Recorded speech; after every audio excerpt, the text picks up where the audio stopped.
Name ist Leopold Hurt, ich bin Komponist und eben auch Komponist des Stücks, das man in dem Konzertstream hören kann, Dissociated Press. Ich bin aber auch Instrumentalist und als Instrumentalist Teil des Decoder-Ensembles. In diesem Sinne habe ich dieses Stück auch für dieses Ensemble geschrieben, an das Ensemble angepasst, an die charakteristische Besetzung des Decoder-Ensembles. Es gibt in der jetzigen Form 12 verschiedene Teile, die einen Zyklus bilden.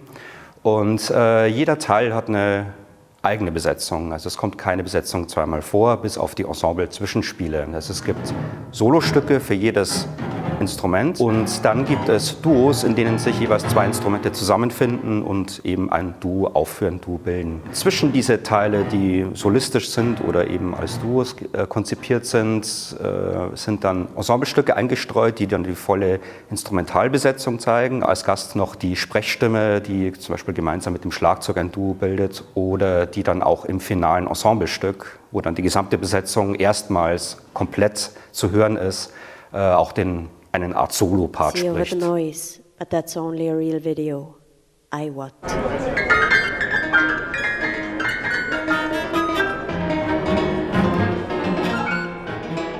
Der Titel Dissociated Press ist eine Art Wortspiel, bezieht sich auf den Begriff Associated Press. Also es gibt ja diese Nachrichtenagentur AP. Und Dissociated Press ist ein Internetalgorithmus, der schon vor vielen Jahren für Webseiten konzipiert wurde, um sogenannte Blindtexte zu erstellen. Also Texte, die als Füllmaterial für zum Beispiel Webseiten dienen, solange der Inhalt noch nicht eingefügt ist. Diese Texte werden auf einem bestimmten Algorithmus basierend erstellt. Der Algorithmus analysiert einen vorhandenen Text, den es schon gibt, den man einspeist. Und er bezieht daraus einen Wortschatz und erkennt bestimmte Muster und baut sich daraus einen neuen Text. Also man kann sich vorstellen, dass natürlich der Text, der daraus entsteht, kaum Sinn hat, aber er enthält viel Sinnhaftes oder vieles, von dem man denken könnte, dass es sinnhaft ist. Und das fand ich ganz interessant. Also die Texte wirken sehr absurd, es hat fast was Dadaistisches, wenn man das als reinen Text liest.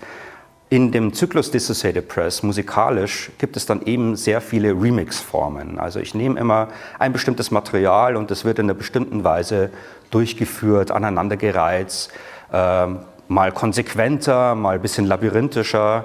So bezieht sich der Titel zugleich auf die Musik und dann auch auf den Text, der zum Beispiel im Finalstück Dissociated Press am Ende erscheint.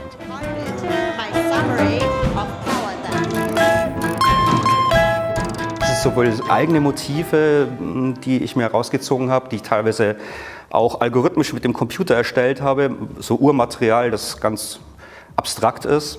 Aber es gibt aber auch ein konkretes Material, das war insbesondere für das Finalstück Dissociated Press der Fall. Für dieses Schlussstück, in dem alle Instrumente auftauchen, habe ich Musik benutzt von der britischen Hip-Hop-Gruppe oder Rap-Gruppe The Streets, also mit Mike Skinner, der, denke ich, hinlänglich bekannt ist in der Szene.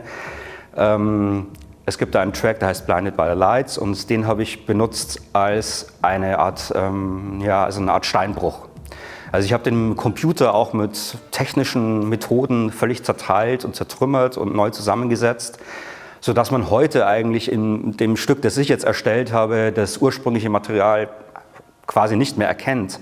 Aber es ist immer noch eine Folie da, also das Urstück scheint immer noch durch und beeinflusst alles, was ich musikalisch gemacht habe.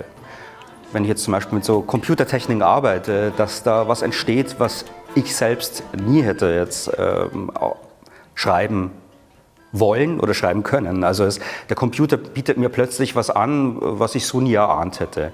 Man muss aber dazu sagen, dass die Stücke schon noch von mir geschrieben sind. Also es ist das alles, was ich dann rausziehe an Material, das wird von mir natürlich stark bearbeitet, umgestellt und ich baue daraus dann das Stück, also nicht der Computer komponiert das Stück.